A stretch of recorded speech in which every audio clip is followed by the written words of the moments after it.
Hujan lebat pada sebelah pagi tadi tidak menghalang ribuan warga Indonesia di Kuching menunaikan tanggungjawab mereka dalam pemilu 2024. Malah keterujaan mereka jelas terpancar terutama bagi mereka yang pertama kali mengundi. Dan menurut data yang dikeluarkan, hampir 3,000 pemilih berdaftar di Kuching. Untuk itu, Wakil Astro Awani Fadilah Sulaiman sudah bersedia di Kuching, Sarawak ketika ini untuk melaporkan butirannya. Fadilah, mungkin boleh teruskan dengan laporan. Fadilah.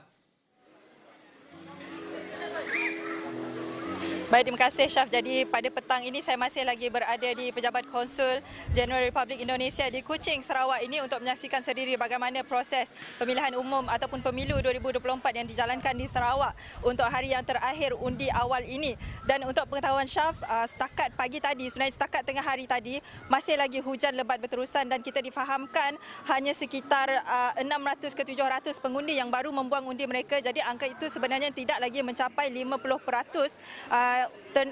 voters turnout ataupun pengundi yang keluar mengundi untuk kawasan Kuching ini sahaja. Tetapi proses ini akan berlangsung sehingga 6 petang ini dan kita menjangkakan sebab setakat tengah hari tadi cuaca mula membaik, lebih ramai pengundi-pengundi yang datang. Kalau dapat lihat di belakang saya sekarang ini, sebenarnya ada lagi ramai yang datang tadi, baru datang membawa keluarga mereka sekali untuk melaksanakan tanggungjawab mereka walaupun mereka berada di luar Indonesia dan sangat tidak lupakan. Dan untuk pengetahuan Syaf, saya sempat juga berborak-borak dengan pengundi-pengundi di sini dan ternyata ramai sebenarnya yang melakukan undi di luar negeri ini, di luar Indonesia untuk pertama kali waktunya. Dan saya ada juga berjumpa, tidak kiralah sama ada mereka yang melakukan yang bertugas bermastautin di Sarawak ini untuk bekerja di sektor swasta ataupun ada juga yang bekerja menjadi penjawat awam kerajaan negeri Sarawak ini, ada juga merupakan mahasiswa di UNIMAS itu sendiri. Dan setiap mereka yang datang untuk membuang undi pada hari ini sudah pasti membawa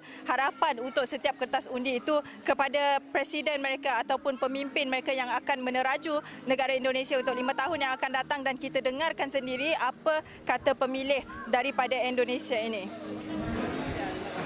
Kalau saya pribadi, harapan saya sendiri itu macam saya lah, orang Indonesia. Saya di sini sudah hampir 1 tahun. Besok sudah cun 1 tahun. Jadi saya di sini kan sebagai ahli astronomi Islam. Jadi macam kalau adalah nanti yang terpilih presiden yang baru misalnya kan, lebih memperhatikan nasib tenaga kerja di luar negeri, terutamanya yang kerja misalnya sebagai ahli profesional begitu kan, mungkin bisa lebih dihargai di negeri sendirilah. Gunakan hak pilihmu karena hak pilihmu sangat-sangat berharga, walaupun itu hanya satu, tapi kadang satu suara itu bisa mengubah semuanya. Baik Syaf, itulah tadi antara perkongsian yang diberikan oleh pemilih berdaftar di Kuching, Sarawak ini untuk menentukan masa depan Indonesia. Dan sudah pasti untuk proses pengundian di kawasan KJRI Kuching ini sebenarnya berdasarkan apa yang saya tanya-tanya dengan petugas dan juga pemilih undi di sini, prosesnya sangat senang dan sangat cepat, mengambil masa sekitar hanya 5 minit sahaja walaupun dalam keadaan cuaca yang tidak menentu. Sebab sebenarnya pagi tadi hujan lebat, tengah hari agak panas dan sekarang ini pun saya dapat lihat cuaca mula mendung kembali dan ramalan cuaca ini akan berterusan hujan dan panas untuk sehingga petang pukul 6 petang nanti. Tapi ini sudah pasti tidak akan mematahkan semangat ataupun untuk mereka laksanakan tanggungjawab mereka. Dan sudah pasti walaupun keadaan di Kuching ini sangat tenang, jauh sangat berbeza dengan situasi yang berlaku di Kuala Lumpur seperti yang dilaporkan oleh rakan setugas kita di sana.